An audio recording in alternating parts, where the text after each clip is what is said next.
കോട്ടയം ജില്ലാ പഞ്ചായത്തിലെ സീറ്റ് വിഭജനത്തിൽ കടുത്ത നിലപാടിൽ CPI. ഇത്തവണ പുതിയതായി വന്ന തലനാട് സീറ്റ് വേണമെന്ന നിലപാടിൽ മാറ്റമില്ലെന്ന് CPI ജില്ലാ സെക്രട്ടറി VK സന്തോഷ് കുമാർ. വിവരങ്ങളുമായി നമുക്കൊപ്പം ടോബി ജോൺസൺ ചേരുന്നു. ആദ്യം ഒരു പ്രതികരണത്തിലേക്ക്. ഇനിയിപ്പോൾ തെരഞ്ഞെടുപ്പിൻ്റെ തീയതി എല്ലാം പ്രഖ്യാപിച്ച ഒരു സാഹചര്യത്തിൽ സീറ്റ് വിഭജനത്തെ സംബന്ധിച്ചുള്ള ചർച്ചകൾ ആരംഭിച്ചു. കുറച്ച് ദിവസങ്ങളായി അതിൻ്റെ ചർച്ചകൾ നടന്നു വരിക. പൊതുസ്വതന്ത്രം എന്നുള്ള ഒരു ആശയങ്ങളൊക്കെ അത് പരിഹരിക്കാൻ പല ആശയങ്ങളും ഇങ്ങനെ ഉയർന്നു വന്നിട്ടുണ്ട്. അല്ലാതെ ആ ഒരു തീരുമാനത്തിലേക്ക് എത്തിയിട്ടില്ല. ആ ഒരു ചർച്ചയൊക്കെ നടന്നു. ആവശ്യമായിട്ട് തോന്നുന്നുണ്ടോ?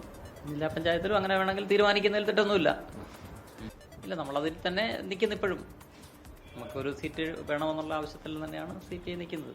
അതിനകത്ത് ഒരു പൊതുവായൊരു താല്പര്യത്തിന് വേണ്ടി ഞങ്ങൾ ചർച്ച ചെയ്ത് അതിനകത്തൊരു തീരുമാനം എത്തും. CPI ജില്ലാ സെക്രട്ടറി VK സന്തോഷ് കുമാർ പ്രതികരിക്കുകയായിരുന്നു. ഇപ്പോൾ വിശദാംശങ്ങളുമായി ടോബി ജോൺസൺ കോട്ടയത്ത് നിന്ന് ചേരുന്നു. പറയൂ ടോബി.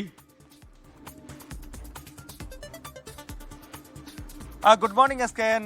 VK സന്തോഷ് കുമാറിന്റെ ഒരു പ്രതികരണമാണ്. ഒരുപക്ഷെ ഈ സീറ്റ് ചർച്ചകൾ തുടങ്ങിയതിനു ശേഷം ആദ്യമായിട്ടായിരിക്കും അദ്ദേഹം ഇത്തരത്തിലുള്ള ഒരു പ്രതികരണം നടത്തുന്നത്. എന്തായാലും കഴിഞ്ഞ കുറച്ച് ദിവസങ്ങളായിട്ട് ഈ ജില്ലാ പഞ്ചായത്ത് സീറ്റ് വിഭജനം ഇങ്ങനെ നടന്നുകൊണ്ടിരിക്കുകയാണ്. പക്ഷേ ഇതുവരെ അക്കാര്യത്തിൽ ഒരു തീരുമാനത്തിലേക്ക്, അന്തിമ തീരുമാനത്തിലേക്ക് എത്താൻ സാധിച്ചിട്ടില്ല. അതിനുള്ള കാരണം കേരള കോൺഗ്രസ് എമ്മിന് കൂടുതൽ സീറ്റുകൾ നൽകുന്നു. അതിൽ CPIക്ക് അതൃപ്തിയുണ്ട്. ആ അതൃപ്തി കൃത്യമായിട്ട് അവർ LDF നേതൃത്വത്തെ അറിയിച്ചിട്ടുണ്ട്. അതുകൊണ്ടാണ് ഈ സീറ്റ് ചർച്ച ഇങ്ങനെ നീണ്ടുപോകുന്നത്. തെരഞ്ഞെടുപ്പ് പ്രഖ്യാപിക്കുന്നതിന് മുമ്പേ തുടങ്ങിയ ചർച്ചയാണ്. പെട്ടെന്ന് തീരും, പ്രശ്നങ്ങളൊന്നുമില്ല എന്ന് പറഞ്ഞെങ്കിലും ആ പ്രശ്നം പരിഹരിക്കാൻ ഇതുവരെ സാധിച്ചിട്ടില്ല എന്നുള്ളതാണ് ഏറ്റവും പ്രധാനപ്പെട്ട കാര്യം. 22 സീറ്റാണ് ഇതുവരെ ഉണ്ടായിരുന്നത്. കഴിഞ്ഞ തവണ 9 സീറ്റ് CPM-നും 9 സീറ്റ് കേരള കോൺഗ്രസിനും അതുപോലെ തന്നെ 4 സീറ്റിൽ മാത്രമാണ് CPI മത്സരിച്ചത്. അതിൽ വിജയിച്ചതാകട്ടെ 4 സീറ്റിൽ മത്സരിച്ച CPI 3 സീറ്റിൽ വിജയിച്ചു. 9 സീറ്റിൽ മത്സരിച്ച CPM 6 സീറ്റിൽ വിജയിച്ചു. 9 സീറ്റിൽ മത്സരിച്ച കേരള കോൺഗ്രസ് 5 സീറ്റിലുമാണ് വിജയിച്ചത്. ഇത്തവണ ഒരു സീറ്റ് കൂടി അധികമായി വന്നപ്പോൾ അത് വേണമെന്നൊരു ആവശ്യം കേരള കോൺഗ്രസ് ഉന്നയിച്ചു. അത് അവരുടെ പ്രദേശത്താണ്, അവരുടെ ശക്തി കേന്ദ്രത്തിലാണെന്നാണ് അതിന് കാരണമായി പറഞ്ഞത്.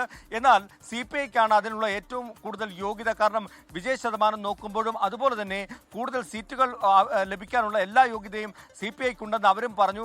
ഈ ഒരു തർക്കമാണ് അതിലെ ഏറ്റവും പ്രധാനമായിട്ടുള്ള കാര്യം.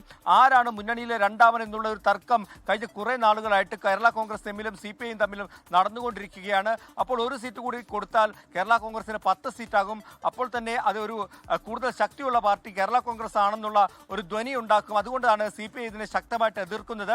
എന്തായാലും ഇതിനൊരു പോംവഴി എന്നുള്ളത് ഒരു പൊതു സ്വതന്ത്രം എന്ന നിലയിലേക്കുള്ള ചർച്ചകൾ കൂടി വന്നിട്ടുണ്ട്.